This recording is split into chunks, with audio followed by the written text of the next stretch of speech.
Hey, happy Thursday, Houston. I'm KHOU 11 meteorologist Kim Castro. I'm happy to see you again, and I've got some big changes to walk you through, so stick with me through the next 10 minutes or so. You'll notice the next 3 days still tracking a lot of heat and humidity. Your high temperature today, 85 degrees. I'll show you why that could break a record. 86 for our Friday and still in the 80s for Saturday. Notice some rain chances, although they're on the lower end, 20 to 30%. So here's what's going on. We've got a front that's moving into the area, though this is a weaker front for us. That's why it only brings us a few showers today and tomorrow. Now the front behind it, this one is going to be much stronger. First and foremost, it brings us some heavy downpour potential for our Monday and our Tuesday. So be careful, you might encounter some travel issues. Might take you longer to get to Dallas, traveling up the North Freeway, or longer to get to Austin, San Antonio, Fredericksburg, along the 35 corridor. That might be a slow go with some heavy downpours. And you might want to check your flights too, because flights going out or coming in might be delayed because of those storms rolling in. So breakdown of the incoming rain chances. They're low all the way through Sunday, and then they spike up to 40%. So a considerable chance Monday and Tuesday. Keep in mind, we could increase this rain potential the closer we get to this time frame. We just have to monitor that front and adjust accordingly. We could also fine-tune the timeline of this. Right now it's looking like late Monday night into Tuesday, but we'll have a better picture again as we get a little bit closer towards that. That's when the models get to have a little bit better certainty. You'll notice temperature-wise, we've seen the consistent trend towards cooler temps behind this next stronger front, which is great because average high, we should be at 71 degrees for this time of year. So we're just about 14, 15 degrees warmer than where we should be for this time of year. So we stay in the 80s though all the way through Monday. Behind that front, we start to see the steady drop. So upper 70s by Tuesday, mid 70s by Wednesday, still above average, but much closer to where we should be for this point in November. And then we fall below average, 60s for your high temperature on Thanksgiving Day and through Black Friday through Thanksgiving weekend as well. So here's your first look at the Thanksgiving forecast. High temperatures will be in the 60s, will be mostly cloudy, certainly cooler, and only holding on to a small chance for an isolated shower. And I think by the time we head to next week, we might even drop that rain chance.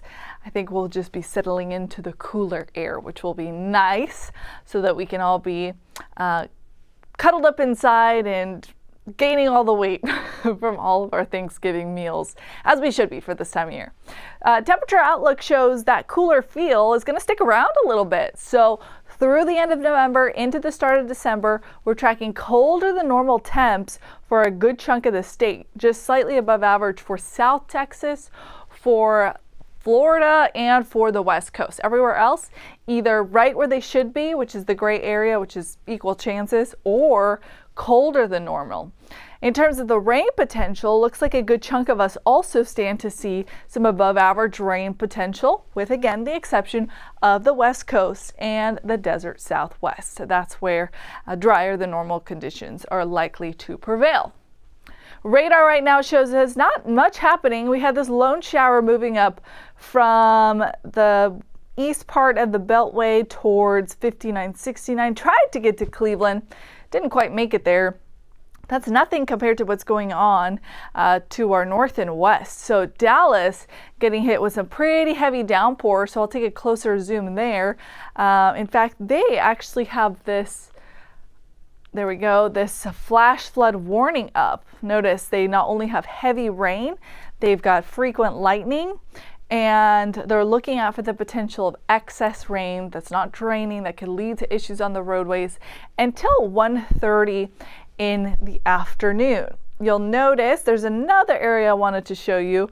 So if we work our way down past St. Angelo, closer towards San Antonio, but not quite, there's another area. So in Brownwood, down to Milburn, Brady, Menard, those spots also under a flash flood warning, which now has been extended until 2:45. So this is a considerable threat because at this point it's been several hours with constant, steady rainfall. So you'll notice that kind of takes us all the way down to Del Rio. So it's a big slash of rain that is stuck. And so if I look back at the last 6 hours, I've seen areas that have between 6 to 8 inches of rainfall already, and we still have the rest of the afternoon. So that accumulation is likely to cause an issue. Notice the main area of concern is right near San Angelo. That's a threat level 3 on the 1 to 4 scale for the risk of flooding. Dallas is under threat level 2, slight. San Antonio has been downgraded to a threat level 1, and that extends all the way into our coverage area. So Southeast Texas is under a marginal risk for the areas that are highlighted there in green. And so this update does extend now into Northwest Harris County.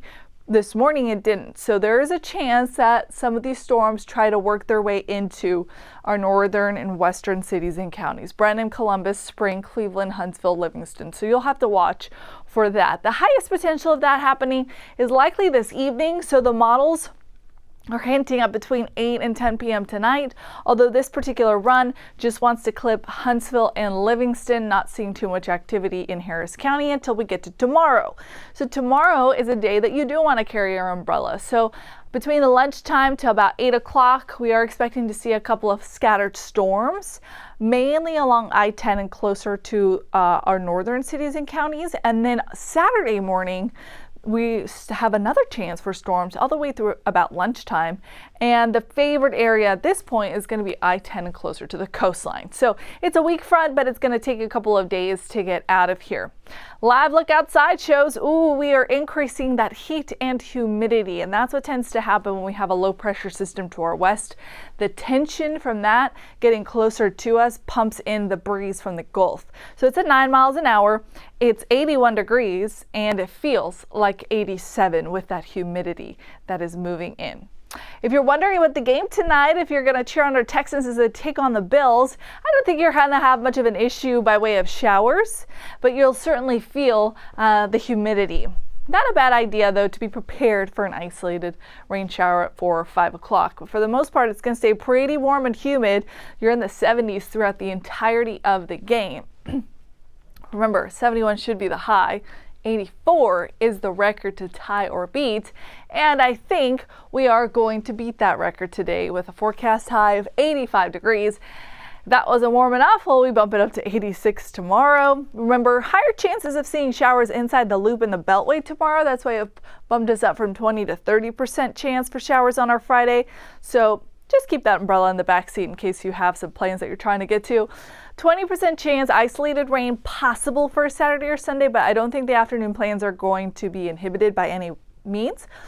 Next week, though, as that stronger front moves in and we hike up the rain chances to 40%, that's going to be a day that you just want to monitor radar a little bit more closely and just make sure you watch the forecast the next few days and get an update before we get into the coming week, just so you know how to plan ahead, especially if you have family members coming in or you are the family member that is trying to get out to those Thanksgiving dinner tables. For now, the timing looks like late Monday into early Tuesdays when we get the heaviest rain. And then comes the good stuff. Look at how those temperatures start trickling down. So we go from the low 80s Sunday and Monday to the upper 70s for high temperatures Tuesday, mid 70s by Wednesday. And we talked about that Thanksgiving forecast that features the 60s. Not quite on the 7-day forecast just yet, but we can give you that heads up that Thanksgiving looks like it will be nice and chilly.